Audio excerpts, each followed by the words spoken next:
Seeking refuge in a narcissist's love is like trying to find shelter from a storm in a house that's made of storm clouds and lightning. If you're seeking shelter within the refuge of a narcissist's heartless soul, the deeper you end up entangled in their web of deceit, into their future faking, into their pretending, all of their promises.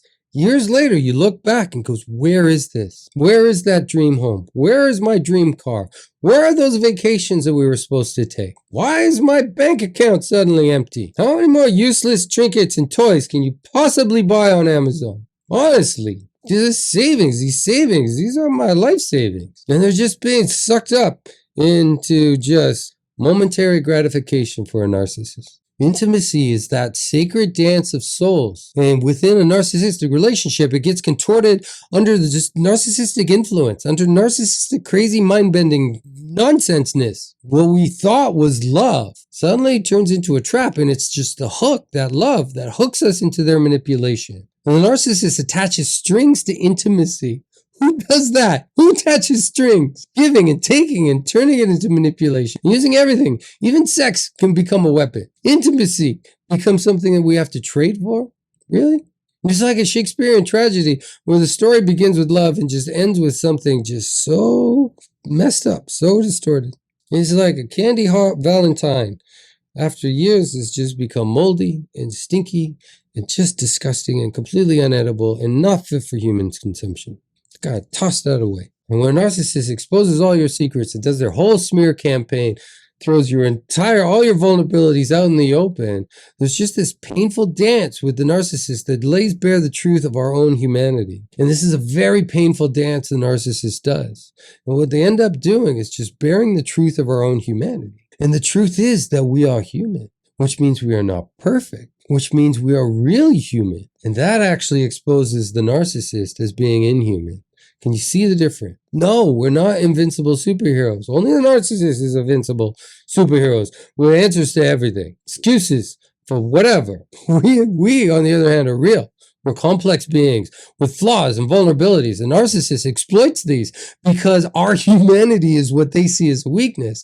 And yet our humanity, our flaws, are kind of what makes us human. And what makes us human makes us real. And that reveals something very scary. The narcissists fear humanity. Yes, we have flaws, but it's not because we're weak, but because we're human. And I'll take being human over inhuman 7 days a week and twice on Sunday and whatever, 366 days on leap years. I'll take being human over whatever the hell that is.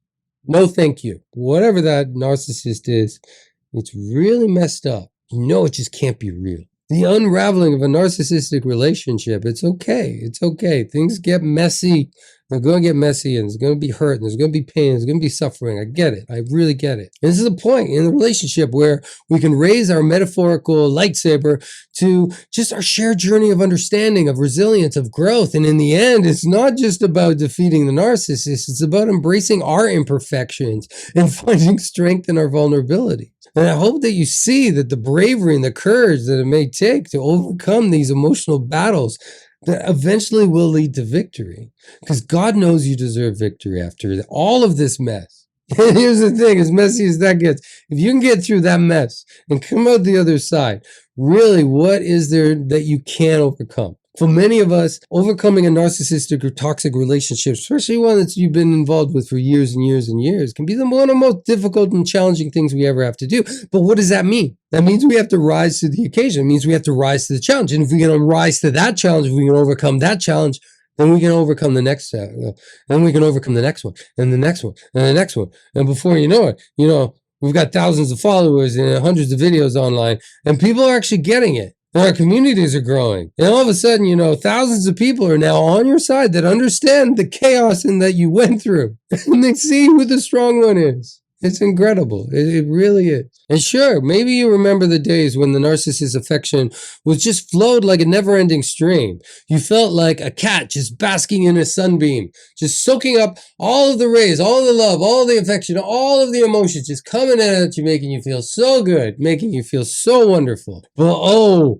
when that tide turns, does it ever turn hard? How quickly the weather changes. Just when you're lying in comfort on the rug just gets pulled out from under you and you find yourself flipping 3 times and then landing on your face. The whole point of love bombing is to lower your guard. This is get you to turn over, to see your soft, cuddly side, get you to submit, get you to surrender. And when you're exposed, whoa, in goes the knife, right? That's kind of what it feels like. That betrayal, that first betrayal, the second betrayal, the third betrayal, and those memories of the old relationship, the old you, the way that relationship started, it just kind of crackles. And now what you need is just gauze, lots of gauze, some stitches, just some time to heal and to recover from this chaotic mess. The validation quest, the grasping struggle. As a narcissist infects this emotional famine into your heart, you're left desperately seeking validation like a contestant on American Gladiators, just desperately grabbing for any kind of foothold or handhold that they can through all of these obstacles that they have to suddenly make their way through. And just the opportunities of just recovering ourselves just become fleeting and fewer and fewer. And this is where we just basically settle for just crumbs of the narcissist approval. It's like you don't deserve the crumbs of a cake from a couple years ago. What you deserve is the whole damn cake. You deserve it every day. What you deserve is real. What you deserve is reality. What you deserve is real love and real affection and genuine caring, not manipulation, not morphing of reality, not twisting of truth. And back in our golden days with the love bombing, oh my God, affection from the narcissist just rained down like confetti at a Super Bowl victory party. Woo! Look at it all. Everywhere is coming down on me. Oh, I feel so amazing. This is a victory parade. I found the love of my life. Oh my goodness. And what happened? It's just you reveled in this narcissistic attention. And it's attention that you never wanted to end. I want to feel like this forever. It's like you feel like the protagonists of a rom-com met their dream love and living their life. Just rainbows and joy every single day. Sparkling unicorns and rainbows and just magic pixies just floating around. Little cupids shooting little hearts at us every single day. Oh, it's like, yeah, that mask comes off and it's just the evilness that's underneath. What do you see? You actually see what's in their actual heart. There's a void where a heart should be. It's like a handbrake U-turn. And suddenly you're pointing in the other direction. And now you're parched, you're starving, your mouth is dry, you're left thirsty for even a droplet of praise, even a little bit. If I could just get one of those confettis that was just falling down on me from earlier, just one of them, I'd be, oh, there we go, put it right there. No, you don't even get that. It just falls off. And it's only a piece of confetti and it's not real. And these narcissistic voids that we find ourselves in, what do we do? When the narcissist's emotional reservoir starts running dry, you may try to fill that void with the love from others. It might be from your children. It might be from friends that you're still allowed to talk to, or that hobby or that passion that you love that you just could disconnect and just get some kind of joy out of it.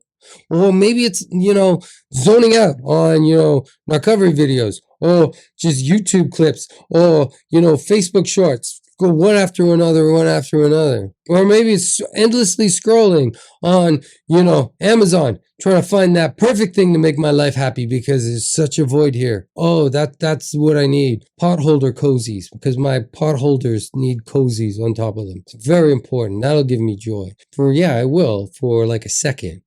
Any kind of affection to a parched traveler who's kind of gulping up on oasis water that turns out just to be sand. And what we're doing is we're pretending to be satisfied with just meager attention. And we're settling for less than we deserve. And try to fill that with anything. Anything that once gave us joy is heartbreaking. It really is. The desire for a narcissist emotional shelter just morphs into a trap. It's like a scene from a sci-fi flick where, the cozy cabin in the woods turns out to be a labyrinth of just evil rooms and darknesses. It's like you're yearning for safety while walking straight into the heart of deceit, into the heart of deception, into the heart of dysfunction.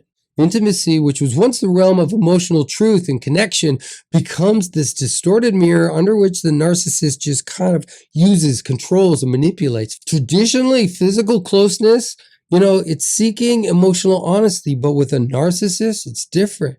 You're left falling asleep next to their lies and deception. It's a love story, but it's with an evildoer. It's like on the other side of a two-dimensional cardboard cutout of a human being, you see that it's actually a three-dimensional rendering of pure evil. I hope all these insights inspire you because there is hope. There is a way out. And I'd love to tell you about the Narcovery Recovery Program. Just type in Narcovery Recovery and I'll post a link and you can learn more about my program. And, maybe you can join us and join this growing community of people that are just coming together after narcissism and taking their lives back.